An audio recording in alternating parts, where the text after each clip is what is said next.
Fly fishing from a pontoon boat for trout in lakes, lesson number 3. Aquatic food in summer. Summer is the most difficult season of the year. Temperature affects everything. Wind can make it difficult to fish.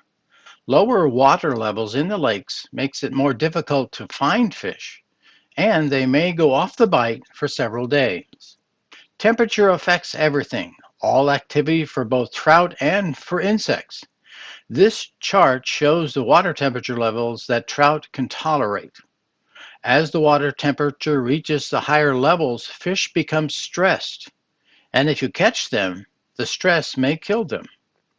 Hatches may occur early or late in the day, and it will be difficult to determine what is hatching, where, and when it occurs. Fish will be less active because of less oxygen, and they seek levels or areas of the lake where the oxygen makes it more comfortable for them to live. And again, they may go off the bite. Wind can make it difficult to fish. It presents waves that make it difficult for you to present your fly, and it makes it difficult for you to cast to the location you want to on the lake. Wind on the surface makes it hard for fish to see below. As sunlight shines down through the surface of the water, it can create a strobe effect, which makes it difficult for the fish to locate moving prey. Wind can spread the fish out and even send them deep, making them more difficult to find. Fishing deep in the wind is very challenging as well. And again, the fish can go off the bite for several days. In some lakes, water levels get lower in summer. Lower water levels increase stress on the trout and will affect oxygen levels as well. In large lakes, this will spread the fish out to seek a place of comfort. And again, the fish may go off the bite for several days. When you combine information on the internet to determine what aquatic food is available by the order they're eaten by trout, this is what the chart would look like for summer. Of course, I would place this in a different order. Leeches are number 1. With the increase of leech hatches frequency and availability of more food, they will be moving around and feeding more. Because of the increased activity, they seem to be moving more in daylight. At some point in summer, they will move into deep water to mate. All of this makes them highly visible to trout and easy prey. On this site, there is a video called My Leech Theory, based on information that I've read, even seen on videos and experienced. I have a theory on how trout actually use leeches to their benefit when they're feeding in a large aquatic insect hatch. Watch the video for my explanation of that theory. Damselflies are ranked number 2 in the summer. They're larger now and ready to change into adults. They will be feeding more and moving more, especially when the sun is shining. Since dragonflies have a 4-year life cycle, they're ranked number 3. Just like in spring, the nymphs can be found along the shoreline and deep water, and most people catch them with woolly buggers close to the bottom. Caddis are ranked number 4 because of the size and the number of the insects available in summer. You see on this chart there are 18 varieties that are available, and of them 7 are tied on a size 8 hook. As you can see by the chart, 10 types of larvae live and move in cases until they become pupa. On the chart it's marked as larva C.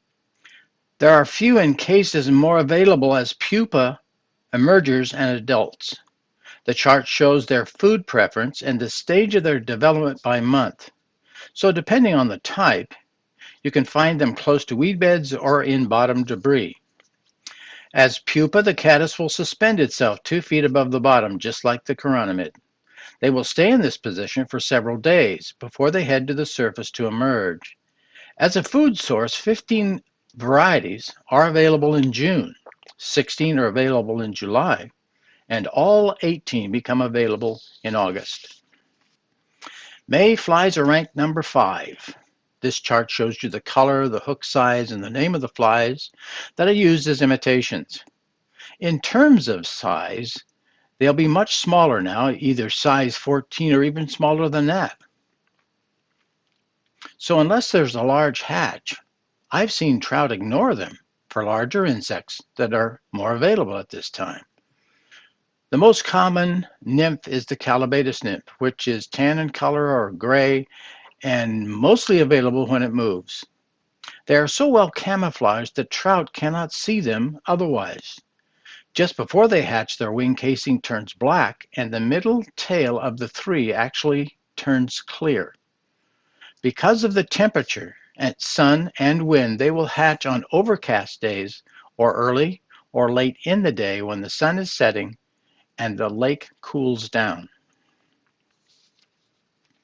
With the beginning of hot weather, there's a hatch that only occurs when the temperature starts to soar, the ant hatch.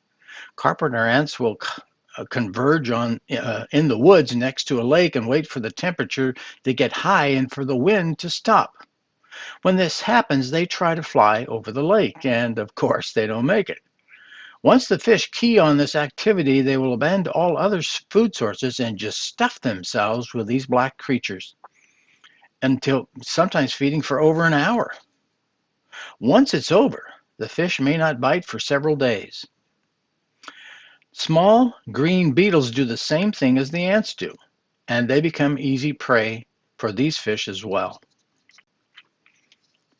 It may surprise you to know that when the mosquito season starts, fish will feed exclusively on them for 2 to 3 weeks. You'll know when it is happening because you'll see large soft rings on the water that seem to appear from nowhere. There's no splashing or no surface activity, just the rings.